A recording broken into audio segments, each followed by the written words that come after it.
mi panel estaba orientado, digamos, a hablar sobre lo que es el discurso jurídico que se desarrolla en la sentencia.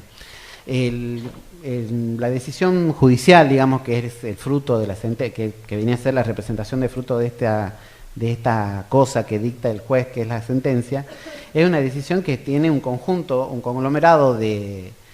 sectores. Un sector que será, digamos, los puntos de partida fácticos, en los cuales se encuentra en relación el hecho material, las situaciones de circunstancia, de tiempo y lugar del hecho investigado, la controversia, y que en eso entra, digamos, desde una perspectiva sociológica y a través de la teoría de lo mismo y lo otro, de Foucault, qué es lo que corresponde y cuál es cómo yo me siento y mi interés afectado, digamos, por una relación que existe de reciprocidad de derechos o no, pero de alteridad con el otro. Eso es lo que nosotros llamamos en derecho la interferencia intersubjetiva de interés. Esta situación fáctica partida, digamos, los puntos de partida fácticos están fundamentalmente relacionados con criterios culturales. O sea, la sociedad no es la misma sociedad nacional, provincial o inclusive municipal en todos los lugares del mundo, sino que tiene fundamentalmente, y en esto habla Foucault, que no es lo mismo el comportamiento de una persona que es trabajador, que aquel que no es trabajador, que aquel que es un padre de familia, que aquel que es un dependiente, que aquel que es un subalterno. En consecuencia, en cada una de estas situaciones, obviamente que todas las plataformas fácticas serán diferentes.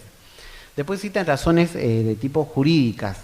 Estas razones de tipo jurídicas establecen una interrelación de normas. Estas normas pueden ser de mayor o de menor envergadura y se autoexcluyen por un principio por los principios generales del derecho, que obviamente son desprendimientos de la ciencia dogmática. A su vez, cada uno de estas razones jurídicas implementadas en el proceso de elección que lleva adelante el juez cuando dicta la sentencia, también tiene un régimen de argumentación que será diferente de acuerdo a si los indicios que él mismo ha podido comprobar durante el proceso sean de una calidad o de otra. Por eso es que es importante lo que manifestaban acá algunos colegas recién cuando hablaba de la conducta procesal que desarrollan las partes la conducta que desarrollan las partes durante el proceso. Ahora entrando ya a lo que es la filosofía, la decisión judicial en sí no puede ni debe estar referida a lo que siempre ha sido unida o asociada, que era el método deductivo. El método deductivo o el silogismo lógico formal, eso de la hipótesis A es a B, con lo cual se producirá C. Este silogismo lógico formal del método deductivo, que es especial de las ciencias físicas o las ciencias materiales, es totalmente diferente. De hecho, tiene varias situaciones, digamos, porque nosotros estamos especialmente hablando de una relación de personas, de humanos. Por eso es que yo le había leído al principio de la exposición que obviamente una sentencia que se olvide que está tratando sobre personas, evidentemente no podrá ser tenida en cuenta como algo que haya sido una decisión valorada y fundamentalmente acotada a lo que es la prudencia y el valor justicia que debe primar en cualquier proceso jurisdiccional. Este pensamiento del juez, en consecuencia, atraviesa todos estos diversos sectores de la realidad. Ustedes recordarán la pirámide de las normas e inclusive también la teoría de Kelsen sobre la esfera que se transmite, o sea, se moviliza sobre un plano inclinado y que fundamentalmente es diversa la norma que toca en cada uno de esos sectores la parte superficial de la realidad. Estas situaciones fácticas o de comportamiento humano pueden ser analizados de diversas ópticas, pero fundamentalmente existirá una ponderación que deberá llevar adelante el juez a través de los argumentos vertidos por las partes durante el proceso y que tengan fundamentalmente en cuenta la dialéctica desarrollada. Esta dialéctica no es una dialéctica simplemente la retórica, o sea, el hecho de la buena formulación de la propuesta o la pretensión de la parte, sino fundamentalmente que tendrá que tener una relación directa con los valores y principios que son la justicia y la prudencia. El juez, cuando dicte su sentencia, no simplemente estará interactuando sobre las partes, que son las intervinientes del proceso, sino que inclusive, por ejemplo, la característica de la sentencia penal, que también educa a la sociedad, o sea que se extiende o se expande en todo lo que es el conglomerado humano, relacionado o no relacionado, cuando por ejemplo una sentencia de un caso penal es tan importante que interactúa con toda la sociedad en su conjunto. Bien, básicamente volviendo a lo que son, digamos, estos procesos y estos paradigmas que debe tener el juez al dictar la sentencia, existen varios fenómenos que son tenidos presentes. El primero es que existen bienes materiales que las partes quieren y reclaman. Estos bienes materiales, si fuesen simplemente el paradigma es el único que el juez debe tener, estaríamos ubicándonos en el existencialismo previo a los estados de derecho que hoy conocemos, o a los estados nacionales que hoy conocemos. El segundo sector es la protección de los débiles, o es decir, el paradigma protectorio. Paradigma protectorio es el típico desarrollado en el segundo constitucionalismo nacional, cuando se establecieron los derechos de segunda generación.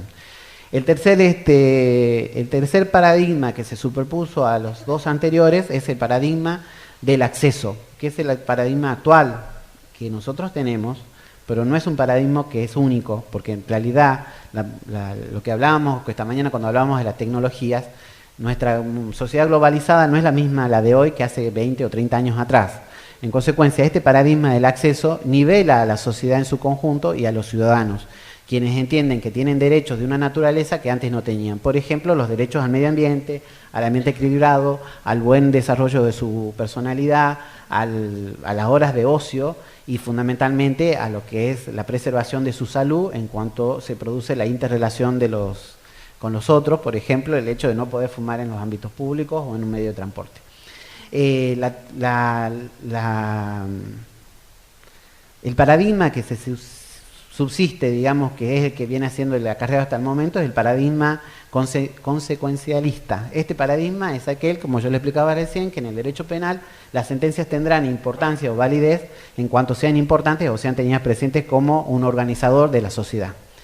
Ahora, nosotros encontramos, o creemos, o es nuestra creencia, que nosotros nos encontramos en el siguiente procedimiento, que es el procedimiento de validación en cuanto a la sentencia. Es importante para la sociedad en su conjunto que debe y tiene que tener jueces probos que fundamentalmente estén convencidos de su situación de servidores públicos. Obviamente que estos jueces, yo no soy juez, pero estos jueces que actúen con esa forma de desarrollar fundamentalmente y teniendo en cuenta no simplemente los procedimientos, o sea, que formalmente sean válidos, sino que fundamentalmente los fines del proceso y cómo ese proceso o esa sentencia podrá interactuar sobre esa familia, sobre esa relación de una sociedad civil, o sobre el comportamiento o la forma de educar a la persona para que comprenda que ha actuado mal y por lo cual ha tenido una sentencia condenatoria si fuese penal. Pero bueno, eso hará que todos nosotros estemos convencidos que estamos en un estado de derecho. Como decía la doctora Carmen Mángel de Carlucci, cuando la sentencia no es cumplida por el juez, el mismo Estado, ya sea por ese juez que no lo cumple, o por ejemplo pasa en algunos estados nacionales, como en estos dos casos que yo les demostré recién o les he explicado hace rato, el Poder Ejecutivo tiene la responsabilidad de que los derechos de los ciudadanos sean respetados, con lo cual existe un auténtico desequilibrio de todo el ordenamiento jurídico gubernamental y fundamentalmente la razón social del compromiso que uno tiene hacia su propia sociedad. Muchas gracias.